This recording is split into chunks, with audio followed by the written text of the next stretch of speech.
नमस्कार, times now नव भारत पर आपका स्वागत है। आपके साथ मैं हूं राकेश पांडे। शाम के 5 बजने वाले हैं। वक्त हो गया है देश के सबसे पसंदीदा डिबेट शो राष्ट्रवाद का। राष्ट्रवाद यानी देश से बढ़कर कुछ नहीं। असम में हिमंता सरकार ने मुस्लिम विवाह एक्ट को रद्द कर क्या शादी और तलाक की मनमानी पर रोक लगा दी है? क्या सरकार के इस फैसले से असम में बाल विवाह पर पूरे तरीके से रोक लग जाएगी? सवाल यह भी है कि अगर स्पेशल मैरिज एक्ट प्रभावी है तो क्या 4-4 शादियां करने पर भी रोक लग जाएगी?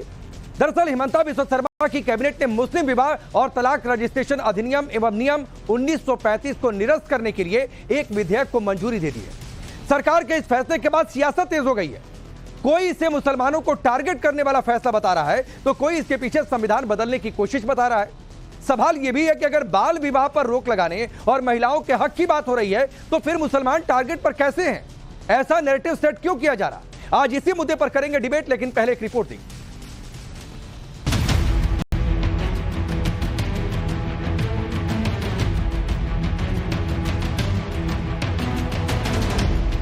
असम की हिमंता बिस्वा शर्मा सरकार ने एक बड़ा फैसला लिया है। हिमंता सरकार ने असम में मुस्लिम विवाह कानून और तलाक रजिस्ट्रेशन अधिनियम को रद्द कर दिया है। हिमंता बिस्वा शर्मा की कैबिनेट ने असम रिपीलिंग बिल को मंजूरी दे दी। अब विधानसभा के मानसून सत्र में नया विधेयक लाया जाएगा जिसके जरिए नया कानून बनेगा।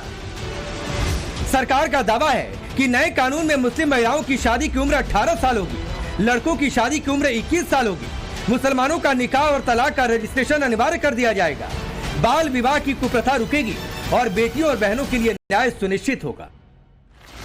खुद इस बात की जानकारी सीएम हिमंता बिस्वा शर्मा ने सोशल मीडिया पर दी।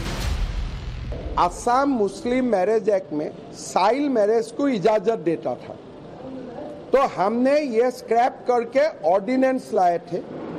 अभी वो ऑर्डिनेंस को हम बिल बनाऊंगा और नया एक कानून आएगा जिस कानून का आधार में मुस्लिम रजिस्ट्रेशन अभी सरकार का घर में होगा और जो कानूनन जो एज बार है 18 और 21 उसी हिसाब में उसका रजिस्ट्रेशन होगा। सो पुराना कानून भी रद्द होगा और नया कानून बनेगा मुस्लिम रजिस्ट्रेशन का ऊपर। लेकिन हिमंता सरकार के इस फैसले पर सियासत तेज हो गई है।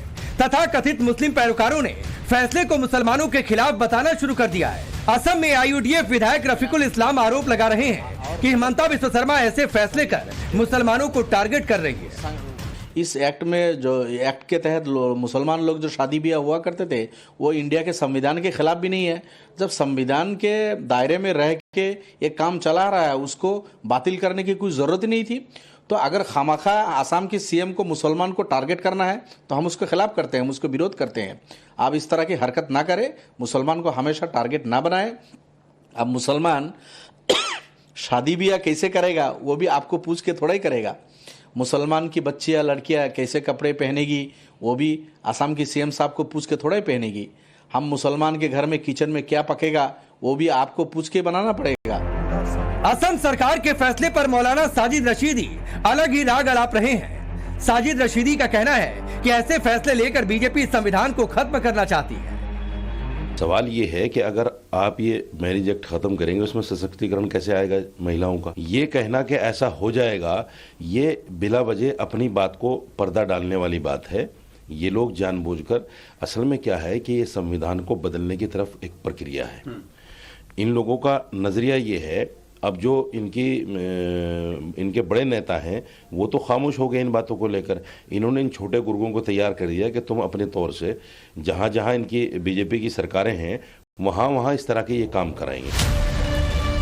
असम सरकार के फैसले पर सवाल उठाने वालों को बीजेपी ने भी जवाब दिया। बीजेपी का कहना है देश हित के लिए फैसला लिया जा रहा है। देखिए, जो भी किया जा रहा है वो देश को देख के दिया जा रहा है, किसी धर्म और संस्कृति को नहीं है। और जिससे उनको मुझे लगता है परसों भी उनका बयान देखा था, देश के अंदर जिस प्रकार से राजनीतिक के साथ साथ जो जनसंख्या असंतुलन हो रहा है, जिस असंतुलन की वजह से जो वहाँ का ग्राफ बदल रहा है उसकी चिंता देश कर रहा है। जनसंख्या दिवस गया है और चिंता करना स्वाभाविक ही है। और उसके कारण क्या क्या है, देश एक संविधान से चलने वाला है तो उसी से ही चलेगा।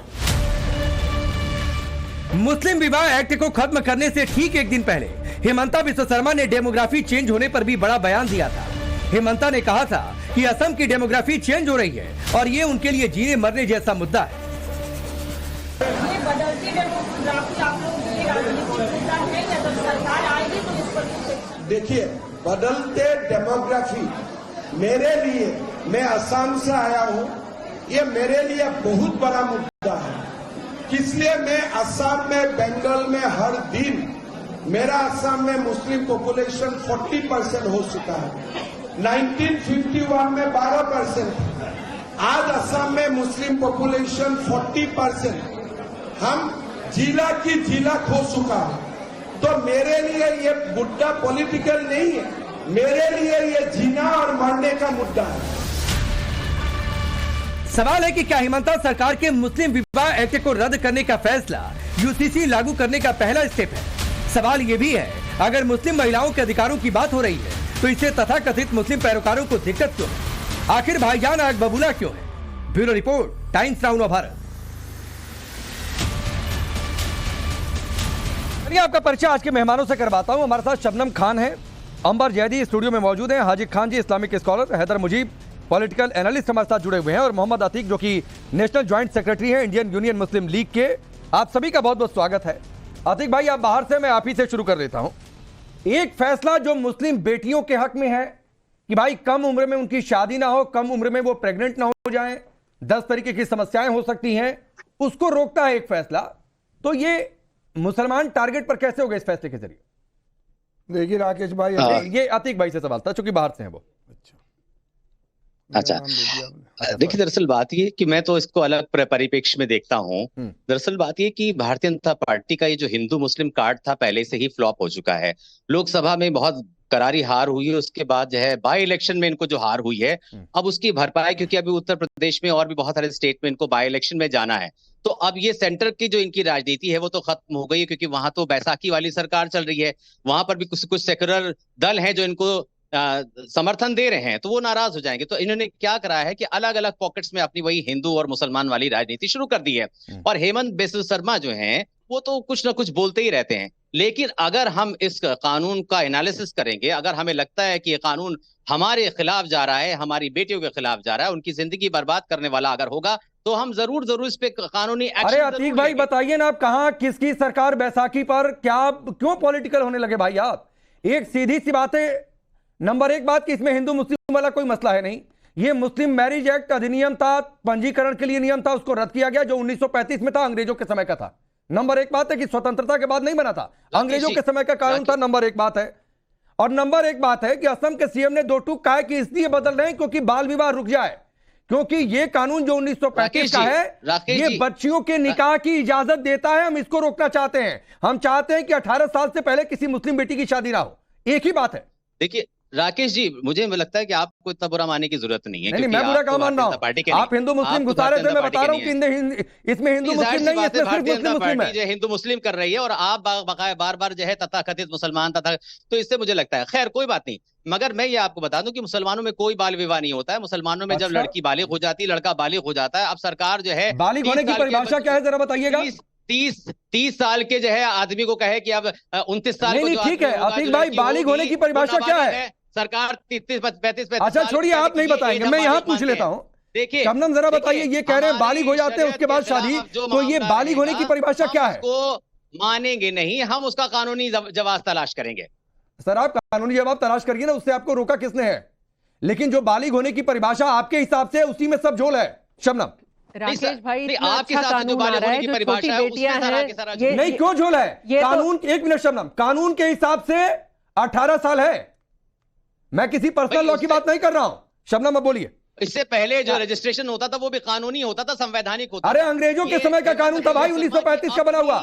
अच्छा आप भारतीय हैं, बोलने दीजिए। सुनिए, जो आप बालिग होने की परिभाषा में जो एक आपका हिडन एजेंडा, मैं अभी उसकी सच्चाई देश को सामने रखता हूं। बोलिए शबनम। ये तो बालिग कहते हैं कि जब उसको पीरियड्स आने लगते हैं, बालिग हो जाती है बेटी, और बस तभी उस लड़की को पकड़ लिया जाए और उसको इनके मत्थे मर दिया जाए। इनका तो ये एजेंडा है, हिडन एजेंडा है या ओपन एजेंडा है? ये लोग हिडन एजेंडा पे भी काम नहीं करते राकेश भाई, इनका तो बिल्कुल ओपन एजेंडा रहता है कि बेटियों का शोषण किस किस तरह से किया जा सकता है, चाहे वो 3 तलाक था, चाहे वो हलाला है, चाहे वो जैसे ही बेटी 15 साल के लिए लड़ रहे थे ये कि 15 साल की बेटी से शादी करेंगे हम, और ये यहाँ पर बात करने आ गए। 15 साल की बेटी से शादी करने को तैयार व्यक्ति को आप सोच रहे हैं कि 18 साल होने के लिए जो कानून आएगा वो अच्छा लगेगा? इनको तो कभी अच्छा नहीं लगेगा। अगर कोई सरकार ये लेकर आती कि 14 साल की से कर सकते, फिर देखिए आप इनके चेहरे पे मुस्कान कैसी होती, कितने खुश हो रहे होते ये। अब सरकार वैसी नहीं है जैसी आप कह रहे हैं, और हिंदू मुसलमान की इसमें बात नहीं है। मुसलमान बेटियों को जब भी न्याय मिलने की बात आती है आप दौड़ कर आते हैं, बीच में कूद पड़ते हैं कि न्याय ना मिल जाए, मुसलमान बेटियों को सही दिशा ना मिल जाए, क्योंकि वो आपके हाथ से छिटकती जा रही हैं। क्योंकि आज मुस्लिम बेटी आवाज बुलंद करती है, क्योंकि आज मुस्लिम बेटी जो 15 साल की आप शादियां कर लेते थे, अब वो खड़ी हो जाती है कि नहीं, सरकार की बात कर रही है, वो लोकसभा में अपना बहुमत खो चुकी है। यही हिंदू मुसलमान का कर करके उसने अपना बहुमत खो दिया। आप जिस सरकार की वकालत कर रही है, उसी ने मुसलमानों के बारे में कहा था, इस्लाम धर्म का नाम ले लेके इलेक्शन में कह रहे थे कि फलां का रिजर्वेशन के मुसलमानों को रिजर्वेशन दे दिया जाएगा। आप मुसलमान, आप किस सरकार की वकालत कर रही हैं? अरे सुनिए, मुस्लिम बेटियां आपकी सुनने वाली नहीं है। अब जवाब देने के लिए आप कौन होती हैं? और बाहर जो हजारों मुस्लिम बेटियां करेगा उसको जवाब दिया जाएगा। दो टूक सवाल। अरे अतीक भाई, मैं आ रहा हूं बीच में, आप अनावश्यक इसको हिंदू मुस्लिम बना रहे हैं। अतीक भाई, अनावश्यक सरकार मेजॉरिटी में है कि नहीं है, इसमें कहां से हिंदू की बात आ गई? नहीं, मत बरगलाइए उसको, ये हिंदू मुस्लिम का एजेंडा मत लेकर आइए प्लीज, मैं रिक्वेस्ट कर रहा हूँ। मैं हाजी खान के पास जाता हूँ। हाजी भाई, ये जो शबनम कह रही है कि सारा खेल इसी बात का है कि 15 साल पर शादी चाहिए थी, वो नहीं हो गया, अब 18 साल पर इसलिए विरोध हो रहा है।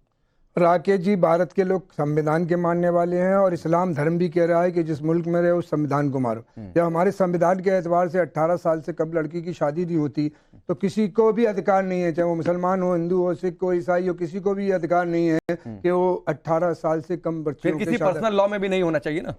पर्सनल लॉ की आप खुदा से टकराएंगे तो देश से नहीं दुनिया तबाह हो जाएगी। खुदा से टकराने वाली बात आ गई। खुदा से टकराने की बात मैं तो पूछ रहा हूँ, आपने कहा कि संविधान की बात होनी चाहिए, बहुत शानदार आपने बात की, तो मैं वही पूछ रहा हूँ कि अगर संविधान, हाँ, अगर संविधान ये कहता है कि भाई 18 साल, मुस्लिम पर्सनल लॉ बोर्ड खुदा है क्या? मतलब मुस्लिम पर्सनल लॉ बोर्ड को आप खुदा से तोड़ रहे हैं। माननीय ने खुदा है मोदी को, तो आपकी जिम्मेदारी है। हम तो इस्लाम की बात कर रहे हैं। इस्लाम इस बात की कह रहा है कि लड़की बालिग हो जाए और बालिग होने के बाद उसके गार्जियन, उम्र क्या हो लड़की की? उम्र लड़की की 18 साल हमारा संविधान कह रहा है। 18 साल के एतबार से होना, 18 साल के पहले नहीं होना चाहिए ना? नहीं होना चाहिए, हमारा संविधान कह रहा है 16, 17, 15 में नहीं होना चाहिए, तब तो ये ठीक है ना फैसला आपके हिसाब से। अरे बात ही, लाल उसकी शादी नहीं कर सकता। हाजी भाई बात ही खत्म हो जाएगी। मैं कह रहा हूं फिर तो हेमंता सरकार का फैसला ठीक है ना? हेमंता सरकार गलत बात कर रही है। क्यों गलत? 12% से 40% बढ़ा रही है। अभी टीवी पे अगर हेमंत शर्मा झूठे न साबित हो तो कहिएगा। आप जब झूठी बात की तारीफ कैसे? हाजी भाई सुनिए ना, और ये बताओ हाजी भाई आप बिल्कुल सही लाइन पर हैं। आप सुनिए ना सर, ज्यादा हिंदुओं में होता है, अरे हाजी भाई, दलितों में होता है, अरे किसी में होता है, आदिवासियों में होता है। अरे तो आपको जानकारी नहीं है। तलाक का मामला 27% है, जिसमें 2.5% मुसलमान, 25% हिंदू होते हैं। मत जाइए, अरे आराम से इतना मत बौखलाइए। मैं सिर्फ ये क्यों बौखलाऊंगा कि आपके हिसाब से आपके हिसाब से हाजी भाई 18 साल परफेक्ट एज है, कानून कह रहा है तो वही होना चाहिए। फिर तो पर्सनल लॉ में भी नहीं होना चाहिए कि 18 से कम उम्र में कोई शादी। पर्सनल लॉ के बाप का कानून है, शरीयत का कानून है। अरे मैं पूछ रहा हूँ होना चाहिए कि नहीं, आप बताइए ना, अपनी राय रखिए भाई। Personal law 0। अगर अल्लाह उसके रसूल के सामने कोई बात है, पर्सनल लॉ पूरा, मैं उसके सामने कुछ भी नहीं। उसकी मेरी जिज्ञासा शांत करिए ना। मैंने थोड़ी नहीं पर्सनल लॉ पढ़ा हुआ है, क्या है क्या नहीं है। अब नहीं, मैं आपसे पूछ रहा हूं, तो मैं आपसे पूछ रहा हूं ना। कानून बनाने वाले नहीं है हाजी खान, तो मुझे एक चीज बताइए, एक मिनट शबनम, मुझे एक चीज बताइए। आप कह रहे हैं कानून का एतबार सबसे ऊपर है, कानून कह रहा है कि 18 साल ही बालिग होने की उम्र है, तो क्या किसी पर्सनल लॉ में 18 से कम उम्र भी रखी जा सकती है? पर्सनल लॉ क्या समझ रहे हैं वो समझाइए। अरे मुझे बताइए ना, बताइए ना क्या समझ रहे हैं। पर्सनल लॉ तो मैं आपसे पूछ रहा हूं ना, बता दीजिए सही है कि गलत है, क्या है? पर्सनल लॉ बोर्ड है, वो सारे मजाहिब के लोग के, सारे मकातिब के लोग है, सारी फिक्र के लोग के। मैं कह रहा हूं कि अगर कोई पर्सनल लॉ और शरीयत की दुहाई देकर पर्सनल लॉ पे सुनना नहीं चाह रहे। मैं कह रहा हूं पर्सनल लॉ लोग को ये अधिकार दिया है हमारे सारे संगठनों को कि वो शरीयत के और नबी के बीच में, हदीस और कुरान के बीच में कोई नहीं, ठीक है, मैं अंबर के पास जा रहा हूं। आप जब मैं मेन सवाल पर आया तो आप पीछे हट गया हाजी खान। मैं तो बता रहा हूं, मैंने आपसे सीधा ये पूछा कि फिर कोई कल की डेट में पर्सनल लॉ या शरीयत की दुहाई देकर ये कहे कि भाई 18 साल वाली शरीयत में कोई आगे आएगा उसके खिलाफ बोलेगी। अरे मैं फिर पूछ रहा हूं आपसे। हम भी बोलेंगे, पूरा बोलेंगे हम किसी के। अच्छा तो ये बताइए क्यों करेगा? चलिए ये सवाल तो मैं घुमा के आपसे पूछ लेता हूं, फिर अरे सुनिए ना, ये सवाल घुमा के पूछ लेता हूं। मैं पूछ रहा हूं कि पर्सनल लॉ और शरीयत के हिसाब से 18 साल की उम्र ठीक है कि नहीं है, ये बताइए आप। जब हम कह रहे हैं कि शरीयत ये कह रही है कि जिस मुल्क में रहो उसके कानून को मारो, 18 के साथ कर रहे हैं शादी। अरे मैं पूछ रहा हूं ठीक है कि नहीं, ऊपर से कर रहे हैं। पर्सनल लॉ शरीयत के हिसाब से ठीक है कि नहीं? अच्छा ठीक है, आपने कहा ना कि शरीयत कहता है जिस मुल्क, सुनिए, अरे मैं आपके पास आ गया हाजिर जी। आपने कहा ना कि जिसका शरीयत कहता है कि जिस मुल्क में रहो उस मुल्क का कानून मानो, ठीक है? यूसीसी आएगा, मानेंगे ना? यूसीसी आप ला रहे हो, मानेंगे ना? दीन के विरोध लाओगे, मानेंगे ना? अब आगे दीन की बात नहीं, ये क्या दो तरफी बात, दो तरफा बात। साल मुसलमानों ने अरे फिर दो तरफा बात है की। नहीं अंबर, ये शरीयत पर खेलेंगे और कह रहे हैं कि शरीयत कह रहा है कि जिस मुल्क में रहो उसका कानून मानेंगे, लेकिन एज लिमिट मानेंगे नहीं अंग्रेजों की। 7.5 लोगों के साथ। अंबर जदी को बोलने दीजिए। अंबर जदी, ये पर्सनल लॉ और शरीयत कह रहे थे कि जिस मुल्क में रहेंगे उसका कानून मानेंगे 18 साल, लेकिन मैंने पूछा कि यूसीसी मानेंगे तो कह रहे हैं दीन से खिलवाड़ हो रहा है। नहीं, मैंने ये नहीं कहा दीन से टकराएगा तो उसके खिलाफ बोलेंगे। प्लीज आप अंबर को बोलें। देखिए आपने इनसे बहुत ही बेसिक और बहुत सिंपल सवाल किए थे। मुझे लगता है कि अगर आप 8वीं क्लास के बच्चे से भी पूछेंगे तो वो इस सवाल का जवाब दे देंगे।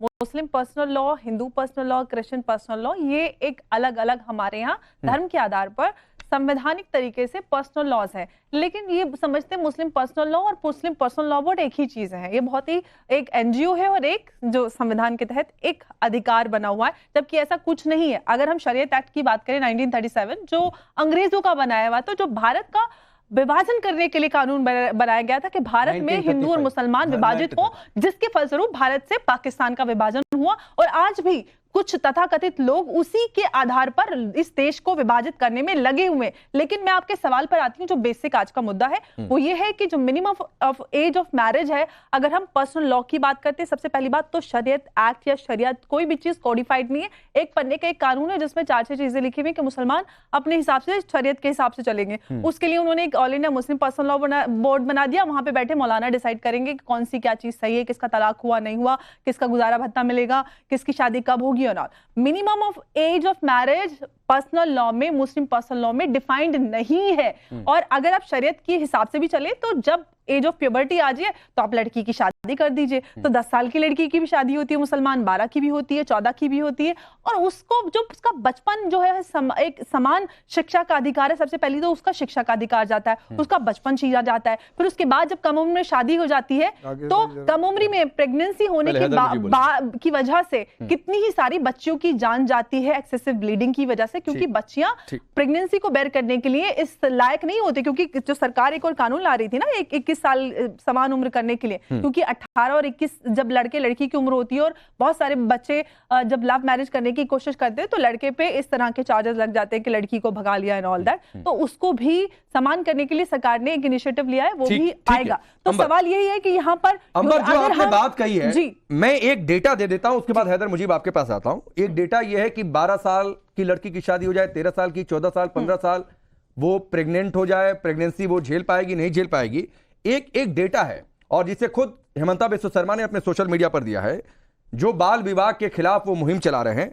अप्रैल 2022 में असम में टीनेज प्रेगनेंसी 9330 थी। उन्होंने एक मुहिम चलाई बाल विवाह के खिलाफ। जून 2024 में हालात में कितने बदलाव आए हैं हैदर मुजीब? जून 2024 में टीनेज प्रेगनेंसी आधे से ज्यादा घट गई, सिर्फ 3401, जो कि बहुत कम है 9330 की तुलना में। तो बच्चियां कम उम्र में प्रेग्नेंट हो जाएं, पढ़ने लिखने के समान अवसर मिल जाएं, आगे बढ़ने के समान अवसर मिल जाएं, यही तो चाहते हैं ना भाई। और जब आपके पर्सनल लॉ में, जैसा अंबर ने कहा कि जो कोई एज डिसाइड नहीं है तो मानिए ना भाई, 18 को क्या दिक्कत है? डिफाइंड है ही नहीं कोई, नहीं डिफाइंड है तो मानिए। हैदर मुजीब। राकेश साहब, समय पहले मैं आपके बहुत नेशनल टीवी है, इसके माध्यम से मैं एक बात जरूर कहना चाहूँगा। हेमंत बिस्वा जी जो असम के मुख्यमंत्री हैं वो बड़ बोलेपन की वजह से ही जाने जाते हैं, और दरअसल आप उनकी इससे पहले की बाइट एक मर्तबा मुझे अपनी बात को कंप्लीट होने दीजिए। उन्होंने एक बात ये कही थी कि मेरे पास जो सब में बड़ा मुद्दा अभी मेरे जो सामने आ रहा है वो किस तरीके से 40% मुसलमान हो चुके हैं असम में, यानी कि पॉपुलेशन की रेशियो जो बढ़ रहा है वो असल में चिंता का विषय माननीय मुख्यमंत्री जो वहां के हैं हेमंत बिस्वा जी के सामने। दूसरी बात मैं आपको बताता हूं, कोई भी कानून बनता है। मैं इस पर थोड़ा सा आपको क्लियर कर देता हूं। मैं आपको, अच्छा चलिए, नहीं आपने आधा कोट किया ना, इसलिए नहीं सुनिए हैदर मुजीब सुनिए, नहीं मैं यहां से कोई गलत परसेप्शन दर्शकों के बीच में नहीं जाने दूंगा। मैं गलत परसेप्शन यहां से जाने नहीं दूंगा। हैदर मुजीब इस प्लेटफॉर्म का इस्तेमाल मैं किसी भी गलत परसेप्शन के लिए नहीं होने दूंगा। अब आप रुकेंगे, अंबर कुछ कहना चाह रही है, मैं इस परसेप्शन को ठीक भी कर देता। रुक जाइए, अब रुकिए आप इसको हैदर मुजीब रुक जाइए, मैं फिर आ जाऊंगा, आप बोल लीजिएगा अपनी बात। हैदर मुजीब रुक जाइए, पहले वाला परसेप्शन अंबर बोलिए। जी देखिए भाई साहब ने जो बात पकड़ी ना, आधी पकड़ ली अपनी राजनीति करने के लिए। बिल्कुल जब आप बात कर रही थी तो मैं नहीं बोल रहा था। मुझे राकेश साहब ने फिर मैं तुरंत आऊंगा। देखिए सबसे पहली बात, जो हिमंता बिस्वा सर्मा जी का बयान है वो डेमोग्राफिक इम्बैलेंस को लेकर है, जो चिंता हमारी कई सारी हाईकोर्ट ने जताई है। उत्तर प्रदेश और हमारे जितने भी, इनफैक्ट झारखंड की हाईकोर्ट ने भी रिसेंटली इस बात पे फैसला सुनाया और कहा कि बहुत चिंताजनक स्थिति है। हमारे जितने भी सीमावर्ती इलाके हैं वहां पर जो डेमोग्राफिक इम्बैलेंस हो रहा है वो राष्ट्रीय सुरक्षा का मुद्दा है। वो भारत के अन्य मुसलमान जो भारतवासी उनसे जुड़ा हुआ नहीं है, जो इलीगल तरीके से भारत में घुसपैठ करते हैं, जो भारत को बदलने की चाह रखते हैं, ये मुद्दा है। आप यहाँ पर राजनीति कर रहे हो, खड़े होकर। अंबर अब आप शांत होंगे, अंबर आप शांत होंगे। इस बाइट का एक और हिस्सा है, सुनिए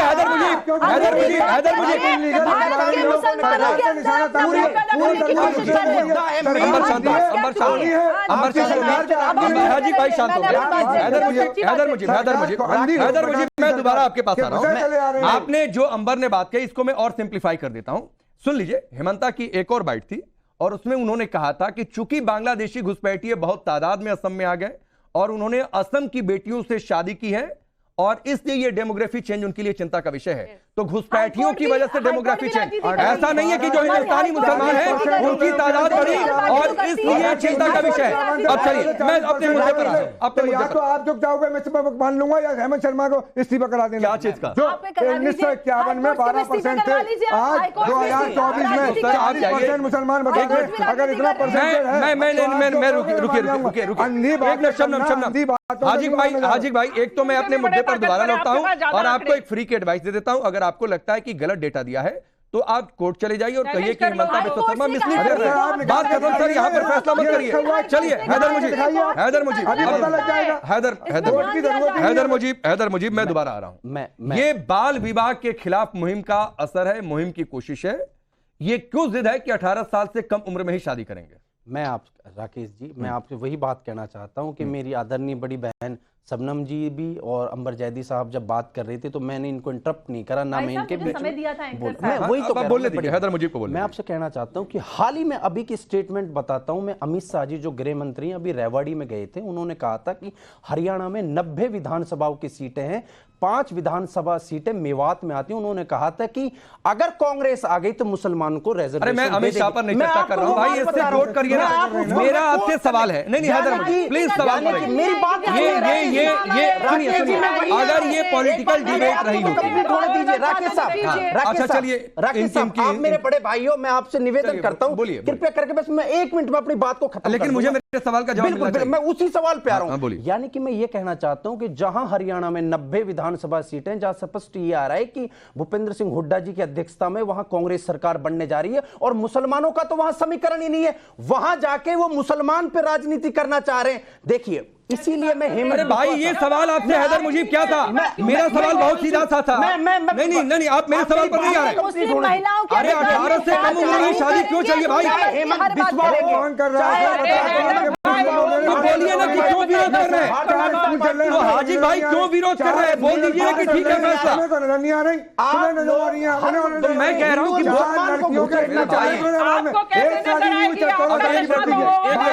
कि मैं अपनी बात को अरे हाजी भाई अरे ठीक है तो आप बोल दीजिए ना कि ये फैसला ठीक है, गलत नहीं है ये फैसला। इतनी चीख चिल्लाहट की बात क्या थी? शर्मा बकवास कर रहे हैं। अब ये बकवास हो गया। ये कह रहे हैं कि जब हैदर मुजीब एक मिनट 15 साल हैदर मुजीब प्लीज हैदर मुजीब अरे रुकिए भाई 14 साल में इसकी हैदर मुजीब रुक जाइए 15 साल में शादी हुई। मैं वही सवाल का जवाब दूंगा। मैं आपको 30 सेकंड और देता हूं। राकेश साहब, बहुत दर्द होता है कि जब आप इतने बड़े वरिष्ठ पत्रकार और जब भारतीय जनता पार्टी की एकदम से साइड लेते हैं, मैं माजरत के साथ कहना चाहता हूं, मैं जो कोर्ट ने बात कही है उसकी तस्दीक कर रहे हैं, तो आप समझते नहीं। देखिए, उन्होंने बेशक इसमें एक मुद्दा उछाला जा रहा है किस तरीके से मुसलमानों को दबाया जाए, और दूसरी बात, हर समय के अनुसार कोई भी लॉ हो, चाहे स्टेट का लॉ हो चाहे देश का लॉ हो, जैसे कि अभी इंडियन पेनल कोड में, और मैं कह रहा हूं कि इंडियन पेनल कोड में भी अमेंडमेंट हुआ था, इसमें भी अमेंडमेंट हुआ है जो 1935 का, जिसमें शादी एज पर शरीयत के हिसाब से असम के लोग जो शादी करते हैं। देखिए, और दूसरी बात, मुसलमानों में कहीं भी अब ऐसा नहीं हो रहा है कि 18 साल से नीचे की लड़की से शादी कर रहे हैं। बहुत मैं कह रहा हूं कि मुसलमान तो बात है, वो चाहे मुस्लिम धर्म का कानून हो, चाहे हिंदू धर्म का कानून हो, चाहे किसी भी धर्म का, हम यही तो मैं कह रहा हूं कि इस देश का मुसलमान डॉक्टर भीमराव अंबेडकर के संविधान को मानने वाला है, मुसलमान पूरे तरीके से इस मुल्क को कानून को मानता है। पर आप जैसे मेरे सामने मैं कहना चाहता हूं, मैं आपको कह रहा हूं, मैं आ रहा हूं दूसरे सवाल पर। जहां भारतीय जनता पार्टी है वहां सिर्फ एक सवाल इसके आगे का, दलितों को, एक मिनट रुक जाइए, लोगों को दबाने की राजनीति हो रही है। हैदर मुजीब रुकिए प्लीज, हैदर मुजीब रुकिए। अब शबनम, एक सवाल इससे आगे के स्टेप का, सभी कह रहे हैं कि भाई ये कोई करता ही नहीं 18 से कम में शादी, तो भाई सवाल ये उठता है कि ये बौखलाहट क्यों है। तो शबनम, अभी असम में स्पेशल मैरिज एक्ट प्रभावी है, स्पेशल मैरिज एक्ट में एक ही शादी हो पाती है, अगर मैं ठीक हूं तो क्या 4 शादियां बंद हो जाएंगी? ये उस ओर बढ़ रहा है, इसलिए बौखलाहट है, क्या है? राकेश भाई, आपने इतनी देर में दोनों भाइयों की, मेरे बड़े भाइयों की या छोटा भाई है एक साथ में, डिबेट सुनी, क्या आपने एक बार भी इनके मुंह से ये सुना कि 15 साल की बेटी को तो नहीं होना चाहिए शादी? इनके मुंह से आपने एक बार भी सुना कि 15 साल? अरे भाई, आपने क्यों नहीं देखी? इतना बड़ा डाटा है, यही तो प्रॉब्लम है कि आप देखते नहीं हो। प्रॉब्लम यही है सारी राजनीति का। राकेश भाई, ये शबनम खान है दोनों, क्या आगरा पंचायतों में आप शबनम खान है? मुझे तो मालूम नहीं। शबनम को बोलने दीजिए, फिर अतीक भाई तुरंत आपके पास आऊंगा। शबनम, दोनों भाइयों का नाम शबनम खान दीजिए, फिर मैं आ रहा हूं। मैं सिर्फ इनसे बोल रही हूँ कि इतनी सी बात थी कि क्या एक बेटी की शादी 15, 16, 17 साल में होनी चाहिए, या जो कानून कहता है, दोनों भाइयों को हाथ ऊपर करके कहना चाहिए था नहीं 18 में होनी चाहिए, बल्कि 21 वाला ज्यादा अच्छा है। नहीं, आपकी तो पंचायत पता नहीं कौन सी है, आपकी तो ऐसी पंचायत है। अच्छा आइडिया दिया, मैं एक पोल करा लेता हूँ। हाजी खान जी, आप 18 से कम उम्र के विवाह के पक्ष में है कि नहीं है? हम 18 से ऊपर के विवाह के पक्ष में हैं। Very good. 18 से ऊपर के विवाह के पक्ष में। कम में नहीं ना। आप बताइए हैदर मुजीब, मुस्लिम बेटियों की शादी 18 के ऊपर होनी चाहिए कि 18 के नीचे होनी चाहिए? मैं तो बड़े हैरत के साथ कहना चाहता हूं कि मुसलमान जो बेटियां हैं आजकल वो पढ़ रही हैं। सवाल जो है वो बता दो। 24 अरे 18 से ऊपर या 18 के नीचे? ठीक है, अतीक भाई रुक जाइए। अरे यही रुक जाइए ना, कोई नई राजनीति नहीं है, क्योंकि यही भाई यही फैसला है। कह रहा हूं कि जनाब आला कोई यही फैसला है। जब हो ही नहीं तो चिंता क्यों कर रहे हो? मोहम्मद अतीक, पहले एक छोटे सवाल का छोटा जवाब, फिर आप अपनी बात रखिएगा। आप किस पक्ष में है? मुस्लिम बेटियों की शादी 18 के ऊपर होनी चाहिए कि 18 के नीचे होनी चाहिए? देखिए, मैं इस फजूल की बहस में नहीं पड़ता। संविधान ने हमें अपने पर्सनल लॉज पे चलने की इजाजत दे रखी है, और संविधान पे हम चलेंगे। संविधान में जिस तरह से हमारी शादियां होती हैं मजहब में, वैसे ही करेंगे। मैं 18 के नीचे, हाँ और ना, मैंने 18 साल के नीचे 14, 15, 16 सब ठीक है। ये हम तय नहीं करेंगे, अभी लॉ आएगा। मैं अतीक से पूछ रहा हूँ, मैं अतीक से पूछ रहा हूँ, जब लॉ आएगा अभी तो आप मुझे बता सकते हो ना। आप दोनों लोगों ने कहा है कि 18 के ऊपर होनी चाहिए। मोहम्मद अतीक आप लोगों की राय से अलग राय रख रहे हैं, वो कह रहे हैं 18 के नीचे होनी चाहिए। बोलिए अतीक, क्यों भाई 18 के नीचे? नहीं, हम कह रहे हैं हमारा जो संविधान हमको इजाजत देता है मजहब पे चलने की, हम उस पे चलेंगे। हाँ और ना की बात ही नहीं है ना। अरे भाई, संविधान राज्य की असेंबली को कह रहा है वो कानून बनाएगी, वो राज्य की असेंबली अब कानून बनाने जा रही है कि 18 के ऊपर 18 के नीचे शादी नहीं होगी। तो बोलिए आप किस पक्ष में है? टकराए, देखिए हमारे अगर शरीयत से टकराएगी तो हम उसको हाई कोर्ट का रुख करेंगे, चैलेंज करेंगे। अरे हाजी भाई, आप कह रहे हैं होती नहीं है, वो कह रहे हैं कि मैं कोर्ट में चला जाऊंगा। वो कह रहे हैं मैं कोर्ट में चला जाऊंगा।